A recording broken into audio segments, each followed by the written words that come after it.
Chers amis téléspectateurs, je suis bien embêté.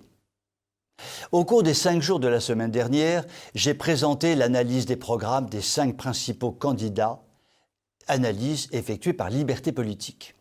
Et je rappelle le classement, en commençant par le dernier de la classe, à savoir Manuchon, et en terminant par le premier, à savoir Zemmour. Mais je suis bien embêté parce que tante Gertrude m'a appelé hier soir et je me suis pris une avoinée comme j'en ai rarement pris. « Oui, hurlait-elle au téléphone, tu mets Zemmour en tête, mais si moi, j'ai envie de voter Marine, espèce de grand crétin. Pécresse est dans les choux, mais qu'est-ce que tu vas dire à oncle Jules qui la trouve nulle, mais qui va voter pour elle parce qu'il l'a trouvée excellente pendant son meeting au Zénith? Et si moi, j'ai envie de voter pour Macron parce que je le trouve beau comme un dieu ?» Et comme d'habitude, elle a raccroché sans me dire au revoir. Comme toujours, ma tantinette m'exaspère parce qu'elle a souvent raison. Je reviens donc sur cette fichue notation des candidats pour que ma Gertrude comprenne ma logique. Liberté Politique a donc établi une liste de 20 mesures susceptibles de sauver la France et a noté les programmes des candidats en fonction de ces mesures. D'accord. Cela dit, chacun est parfaitement en droit d'estimer que certaines de ces mesures ne semblent pas essentielles pour sauver la France et peuvent même être contestées. Donc, il en résulte assez logiquement que les notes attribuées aux candidats peuvent parfaitement être contestées. D'accord. Cela dit, il se trouve que Liberté Politique, en son temps, avait fait sonder par l'IFOP les 20 mesures en question. Et il se trouve que ces 20 mesures sont globalement plébiscitées par une très grande majorité de Français.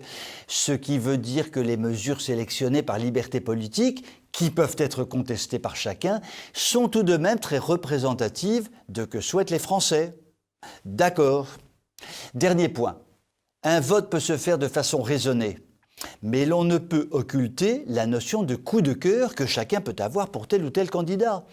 Un jour où je tractais dans une gare avant les présidentielles de 2017, je me souviens d'une jeune femme prenant mon tract, partant en courant prendre son train, puis revenant en courant pour me dire « Votre tract est très bien, il déglingue Macron, mais je voterai Macron parce que je le trouve beau. » Et moi, la gosse, je suis moche, et elle est repartie en courant. C'est ce qu'on appelle le vote coup de cœur, que l'on peut critiquer, mais qui existe sûrement à très grande échelle. Pour conclure, les 3 perdants de cette notation des programmes sont la traîtresse, le merluche et Macrominus. Et les 2 gagnants de cette notation des programmes sont évidemment Éric et Marine, avec un avantage pour Éric, dont le programme est plus cohérent et plus solide. Et semble sans doute le mieux à même pour sauver la France.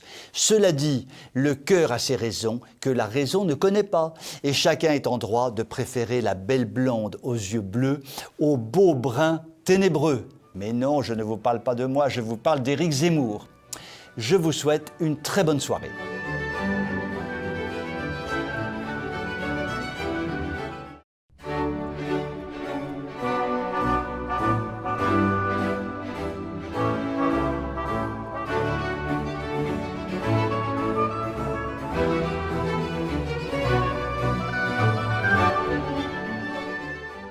Chers amis téléspectateurs, j'ai eu le plaisir d'évoquer avec vous, tous ces derniers jours, les notes attribuées par Liberté Politique au programme des 5 candidats actuellement dotés d'au moins 10% d'intention de vote.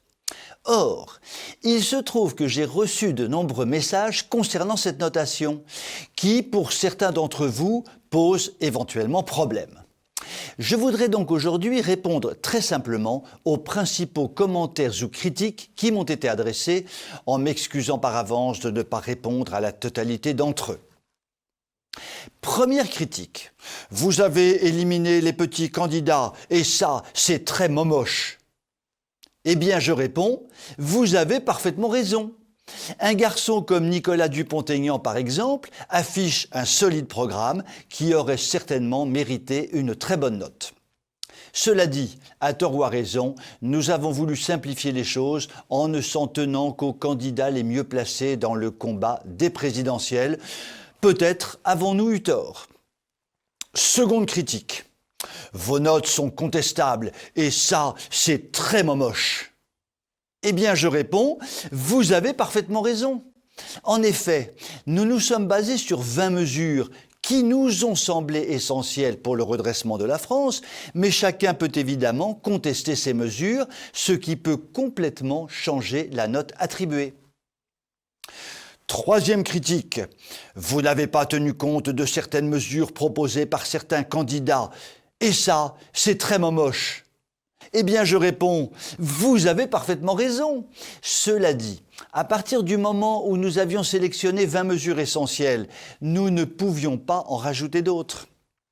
Quatrième critique, vous êtes resté trop général dans votre présentation, et ça, c'est très moche. Eh bien, je réponds, vous avez parfaitement raison.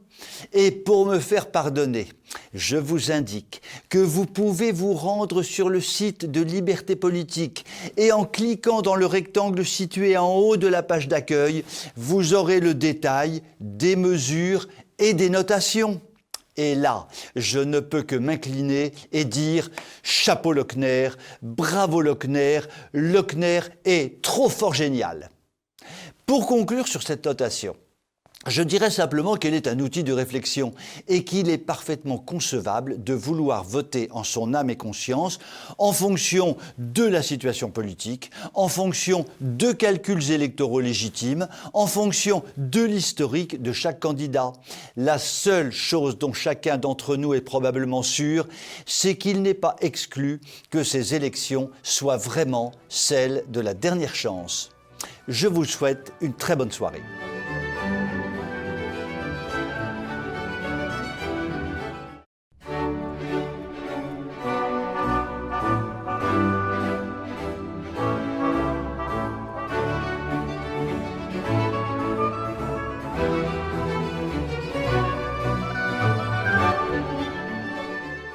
Certains se posent encore la question de savoir si, finalement, le parti Les Républicains n'est pas si mal que ça, est assez rassurant, veut réformer tranquillement, et tout.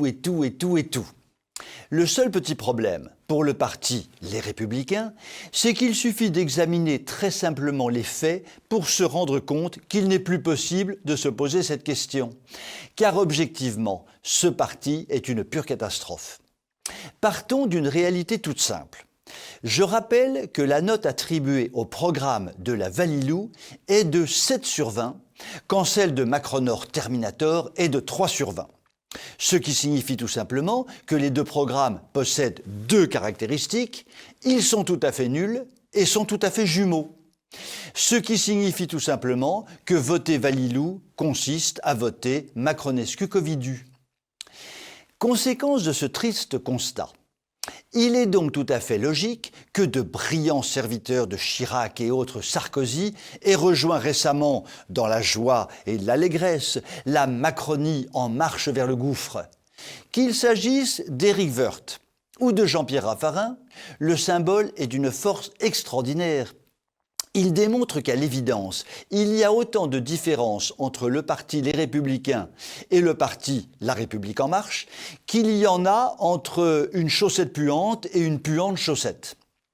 Phénomène aggravant, mais lui aussi d'une grande portée symbolique. Le parti Les Républicains se fait représenter pour l'élection présidentielle par une Valilou dont les convictions sont aussi solides que la Méduse bretonne, qui dit absolument tout et le contraire de tout, qui ment donc tout le temps, qui s'entoure de n'importe qui et qui nomme déjà des ministres dont aucun ne veut participer à son gouvernement. Il y a donc autant de différences entre la Valilou et le Manuchon qu'entre un corbeau noir et un noir corbeau. Quant à Sarkozy le retour, figure emblématique de ce parti, et dont le quinquennat restera dans l'histoire comme une catastrophe nationale. L'on ne sait plus très bien où il habite et pour qui il manœuvre, mais il semble tout à fait en phase avec Macronescu et il n'est pas exclu qu'il nous prépare un coup de Trafalgar dont il est coutumier et dont nous nous serions bien passés. Pour celui-là, je propose que l'on avance illico presto l'âge de la retraite obligatoire. Le Parti des Républicains est donc une catastrophe nationale, car intelligemment soutenu en sous-main par le monde médiatique dominant, il fausse totalement le jeu électoral. Ce parti doit disparaître, son aile gauche doit rejoindre les macronistes et son aile droite les souverainistes, et tout deviendra clair. Goodbye les républicains et bon débarras. Je vous souhaite une très bonne soirée.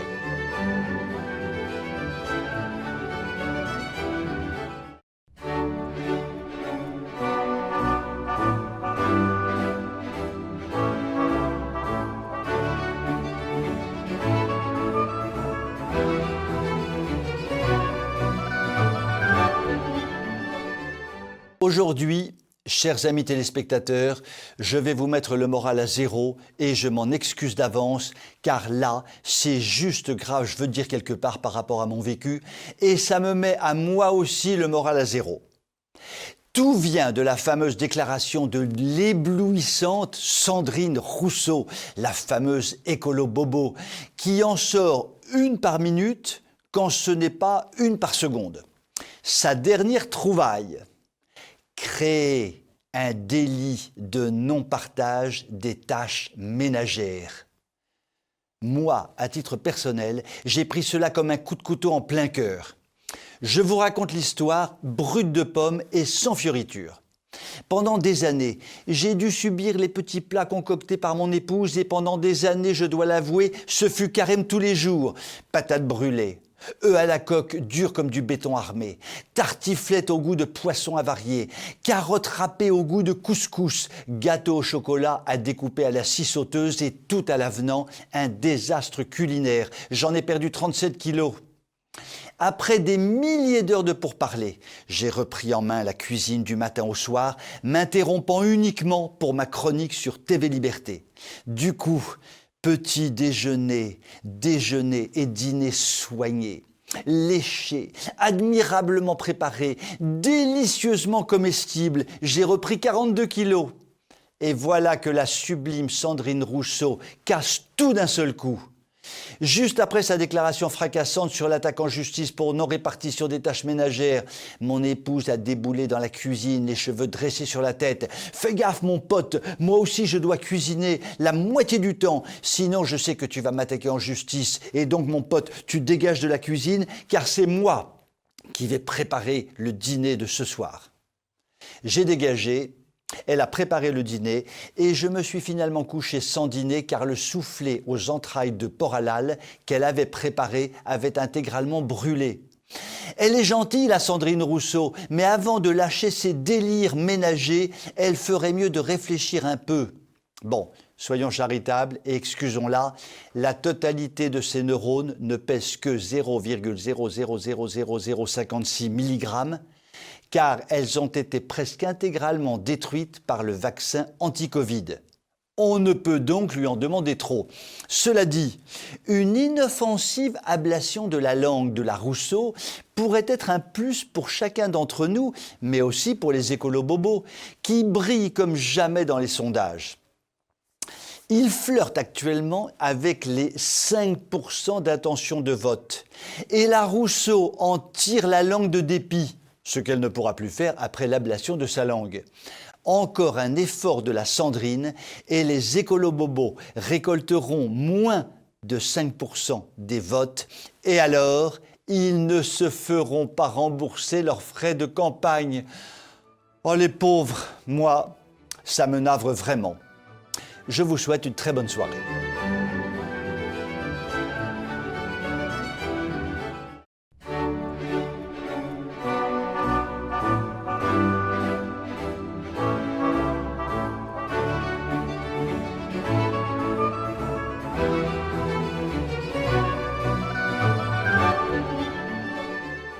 Je pense, je crois, j'ai l'impression que nos amis téléspectateurs de TV Liberté vont passer un très bon, un excellent, un merveilleux week-end, car ce que je vais leur annoncer est assez incroyable.